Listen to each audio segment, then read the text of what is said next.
E você que acompanha aqui o CNN Money seguindo, acostumou no ano passado com os breaking news a cada sessão da Bolsa em que o Ibovespa justamente batia esses novos recordes. O mês de novembro e o mês de dezembro foi um atrás do outro e realmente não foram poucas, não. Mas tem um dado interessante escondido por trás desse rally. A maioria dos investidores pessoa física, eu e você, não conseguiu acompanhar a alta do índice e teve um lucro abaixo do que foi observado na valorização dos papéis da Bolsa. Quem ajuda a gente a falar sobre essa movimentação é o Silvio Crespo, diretor de comportamento do investidor da Grana Capital. Boa tarde, Silvio. Boa tarde, Gustavo. Muito obrigado pelo seu tempo aqui em falar conosco. Silvio, vamos lembrar que ano passado, 2025, o Ibovespa teve um recorde de ganho anual. Foi mais de 30%, para ser mais exato aqui, 34% de alta anual. A maior alta aí desde 2016, quase 10 anos. O que justifica? Acho que é mais difícil mesmo para o investidor pessoa física acompanhar essa alta toda, mas o que justifica ficar tão atrás? É uma pressa aí, é uma má seleção de ativos, é um momento errado de entrada e de saída? Conta um pouco para mim. Exato. Se a gente olhar os dados das transações dos investidores e a gente acompanha, a gente fez um levantamento com uma amostra de 48 mil carteiras, portanto 48 mil pessoas físicas diferentes, e o que a gente nota é que, de fato, a grande maioria não conseguiu acompanhar essa alta do Ibovespa. E para te dar os dados mais precisos aqui, eu vejo que somente 11,19% das carteiras, né, desse grupo de carteiras analisadas, tiveram um desempenho superior ao do Ibovespa. E os demais, 88,81%, tiveram um desempenho inferior, né?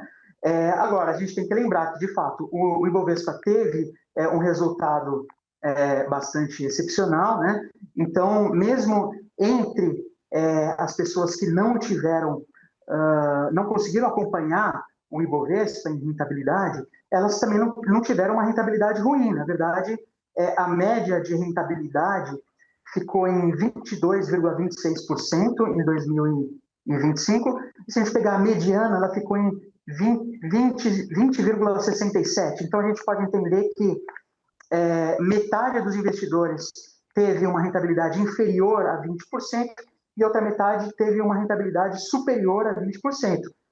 Esse não é um mau resultado, só que é um resultado que, de fato, não acompanhou esse momento excelente do Ibovespa em 2025. E aí, respondendo a sua pergunta, né, por quê? O que aconteceu no comportamento dessas carteiras que levou essas carteiras a não ter esse desempenho?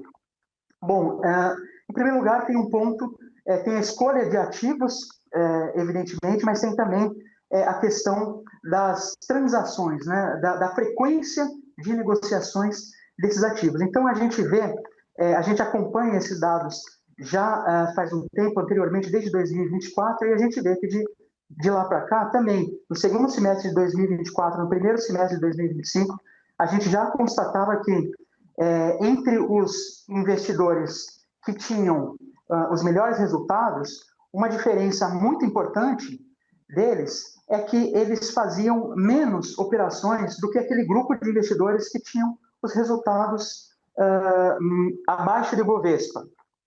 Não vou nem dizer assim os piores resultados, porque em 2025 o resultado abaixo do Ibovespa foi um bom resultado, né? No caso, a mediana foi de 20% de alta. Então, parece cada vez mais, quanto mais a gente se debruça sobre esses dados, a gente vê mais claramente, fica mais claro uma correlação inversa entre o número de operações que uma pessoa faz e o resultado que ela tem em rentabilidade. A parte disso, a gente também nota que alguns dos ativos que as pessoas mais têm na carteira não foram os ativos que superaram o Ibovespa, né? Então, o ativo mais presente na carteira dos investidores pessoas físicas, pegando essa amostra de 48 mil carteiras analisadas, o ativo mais presente foi o de Banco do Brasil, que foi uma empresa que não foi a empresa que puxou essa alta do Ibovespa, né? Na verdade, teve um resultado bem diferente, bem inferior. E a gente tem também uma parcela grande de Petrobras, que também, mesmo considerando os dividendos, não estava entre os grandes puxadores, né?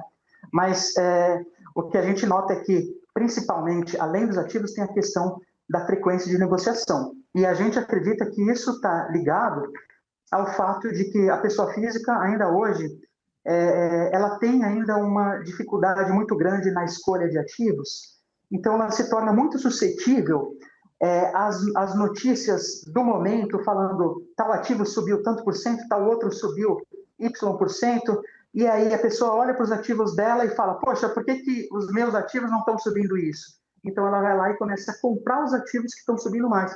Mas a gente sabe que quando a pessoa faz isso, o que ela está fazendo? Se ela está comprando o que está subindo mais, necessariamente ela está comprando na alta, talvez não no pico histórico, mas comprando depois de uma alta, né? Então, a pessoa física, ainda hoje, ela vem muito a reboque do mercado, né? Ela vem atrás do mercado ainda hoje. Por isso que a gente olha esses resultados, em que o Ibovespa subiu 34%, mas a 90%, quase 90% das pessoas físicas não conseguiram acompanhar esse bom desempenho.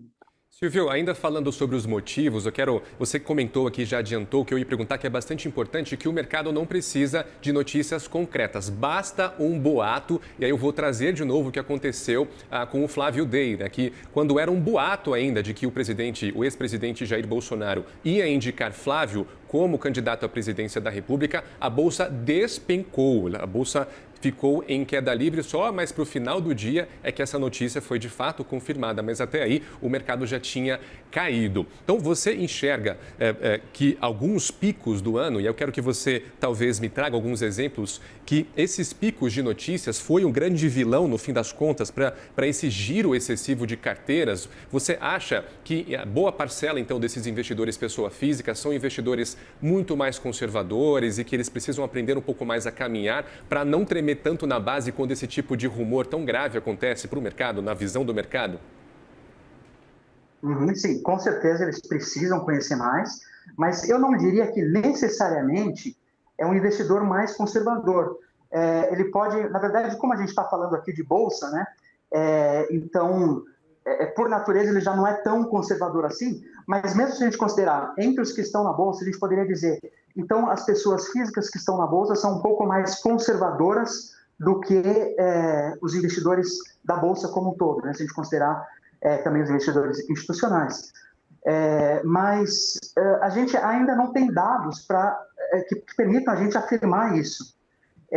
O que a gente consegue afirmar com muito mais, de forma muito mais categórica e muito mais segura, é que a gente vê que o investidor pessoa física ele ainda é suscetível, eu digo assim, não tanto ainda às informações que geram uma expectativa de um resultado ruim. Então, por exemplo, acontece alguma coisa que ele acha que vai produzir um resultado ruim, então ele vai lá e vende.